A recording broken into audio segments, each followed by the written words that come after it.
کہ اعلیٰ نسل کی پہچان ہم ہی رکھتے ہیں.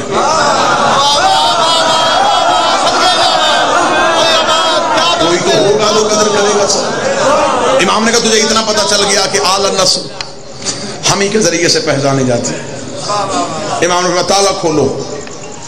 سپاہیوں نے کہا ہیں امام کو تو پتہ ہی نہیں چلا. انہوں نے تو کہہ دیا تالا کھولو. تالا کھولنا تھا. امام کا پہلا قدم پنجرے میں گیا.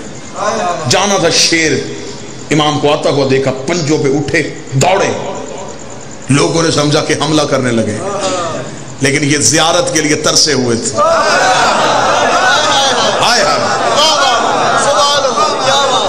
جو ہی امام کا پہلا قدم ابھی پنجرے کے اندر گیا ہے, یہ شیر دوڑے امام کے قدموں پہ آ کے اپنے سروں کو رکھا.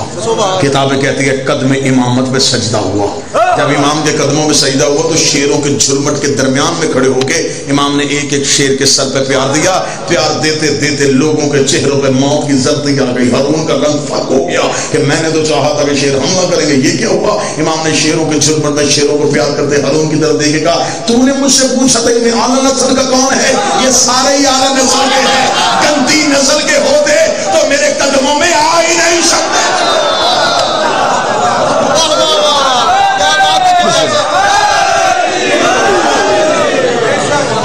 اس کا مطلب ہے جو علی کی بیٹی بولی بات تو بی بی دربار میں بھی تحفظ دین کے لیے بولی. میں نے ایک عیسائی مورخ کی کتاب پڑھی تھی جو اس نے لکھا تھا کہ اس دنیا میں مثالی خواتین کا کردار کیا رہا. ایک انگریز اس نے کتاب لکھی جس میں اس نے دنیا کی ان عورتوں کا ذکر کیا جن کا کردار دنیا میں مثالی رہا. اس میں اس نے آخر میں کہا کہ سب سے مثالی کردار کربلا میں حسین کی ہمشیرہ کا تھا. اور ایک جملہ مجھے حسنین کو بندہ کہے کہ پوری زندگی تول اور یہ جملہ اٹھا تو میں لمحہ نہ لگاؤں, میں زندگی تول لوں اور عیسائی کا جملہ اٹھا لوں. اس کا مسلمانوں تمہیں شرم نہیں آئی. اس کا جس کے ایک خطبے نے یزیدیت کا اتنا نقصان کیا, اگر اس کی قرآن کی تفسیر آتی تو کیا حال ہوتا.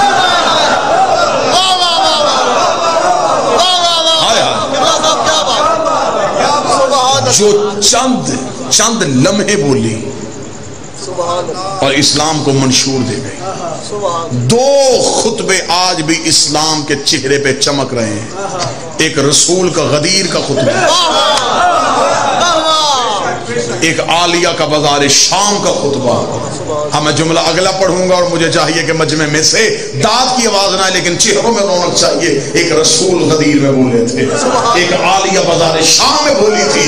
دونوں خطبوں میں ایک فرق تھا, وہاں ولایت پہنچائی جا رہی تھی, یہاں ولایت منوائی جا رہی تھی.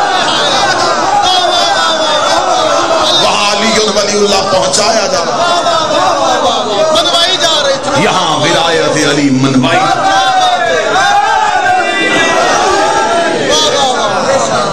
اب دونوں خطبوں میں سے اثر کس خطبے کا زیادہ تھا وہ میرا مجمع بھی فیصلہ کر دے گا. پہنچانا آسان ہے, منوانا مشکل.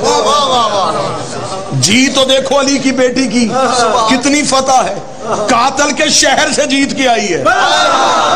قاتل کے شہر سے, کیا بات ہے. بی بی قاتل کے شہر گئی. اس نے صحرا میں امام حسین کا قتل کیا تھا.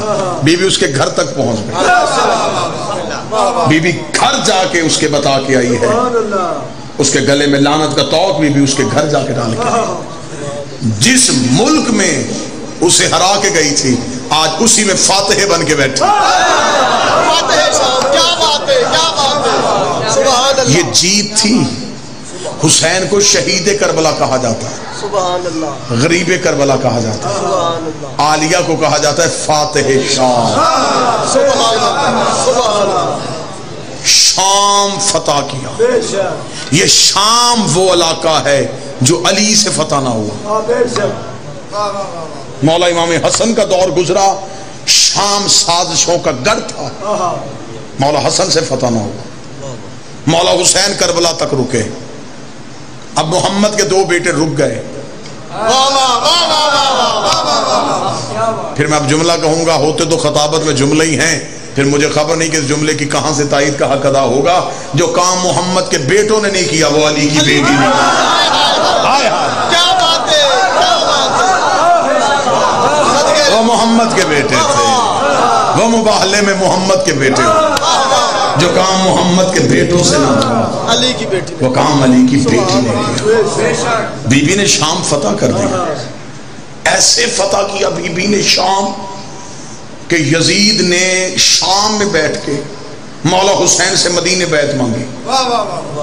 علی کی بیٹی اگلے امام کا ہاتھ پکڑ کے شام میں پہنچی. اب میں تمہیں ہیبت دکھاؤں بی بی کی کتنی تھی، جلال دکھاؤں میری شہزادی کا کتنا تھا. آپ نے ہمیشہ سنا شام کی قیدن، آج یکم شعبان ہے، آج میں بی بی کے فضائل تمہیں سناؤں. کتنی ہیبت اور کتنی جلالت تھی میری شہزادی پہ. اب وہ اتنے مجمع سے مجھے انصاف چاہیے، اتنے مجمع سے انصاف چاہیے. کتنی جلالت تھی کہ یزید نے شام میں بیٹھ کے مدینے حسین سے بیعت مانگی. بی بی اگلے امام سجاد کا ہاتھ پکڑ کے شام کے قید خانے میں آئی. یزید اتنا ڈر گیا اسے سجاد سے بیعت نہیں مانگی.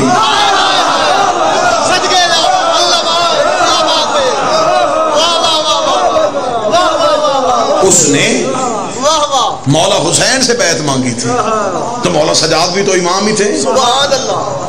جو اختیار حسین کے پاس تھا وہی سجاد کے پاس.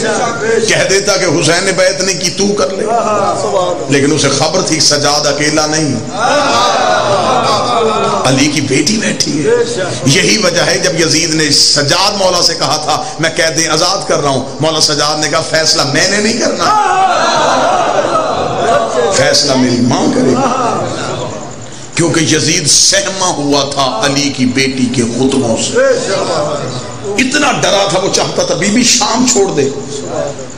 بی بی نے کہا اب جاؤں گی تو پھر آؤں گی، جب پھر آؤں گی تو پھر کبھی نہیں جاؤں گی. شام میں راج کروں گی. اور شام میں آج بھی جو بشار الاسد حکومت ہے وہ نصیری ہے. اس وقت 2019 میں جو شام میں گورنمنٹ کر رہے ہیں وہ خاندان نصیری ہے. وہ علی کو اللہ کہتا ہے. کتنا جیتی ہے علی کی بیٹی.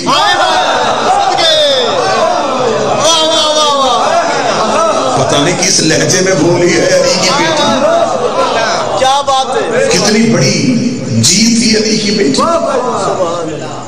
کہ سیدہ عالیہ شام میں بولی. اور بی بی نے یزیدیت کو اتنا زخمی کر دیا، اتنا زخمی کر دیا.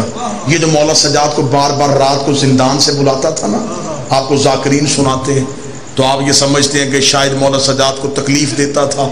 تکلیف تو تب ہوتی اگر امام سو رہے ہوتے. سوئے ہوئے امام کو جگاتے تو پھر امام کو تکلیف ہوتی. امام تو سوتا ہی نہیں، کیونکہ امام کی آنکھ بند ہو جائے تو کائنات و غرق ہو جائے.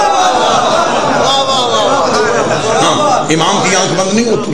ہاں، انہوں نے ایک رات ہی چند لمحے کے لیے آنکھیں بند کی تھی اور رضائے پروردگار خرید لی تھی. امام سوئے نہیں تھے. یہ بار بار سجاد کو دربار میں بلا کے دیکھتا تھا کہ کڑیوں میں ہی ہے. اتنا خوف تھا اس کے پر سجاد کا. یہ بار بار دیکھتا تھا. اسے خبر تھی یہ لوہے کی کڑیاں ان کے سامنے کاغذ ہیں، کہیں سجاد مجھ پہ حملہ نہ کر دے. استاد قمر جلالمی نے کہا تھا بستر جو مخملی تھا اسے خار کر دیا، سونا فرعون شام کا دشوار کر دیا، نیند اس کی باندھ کے زنجیر پا کے ساتھ سجاد نے یزید کو بیمار کر دیا.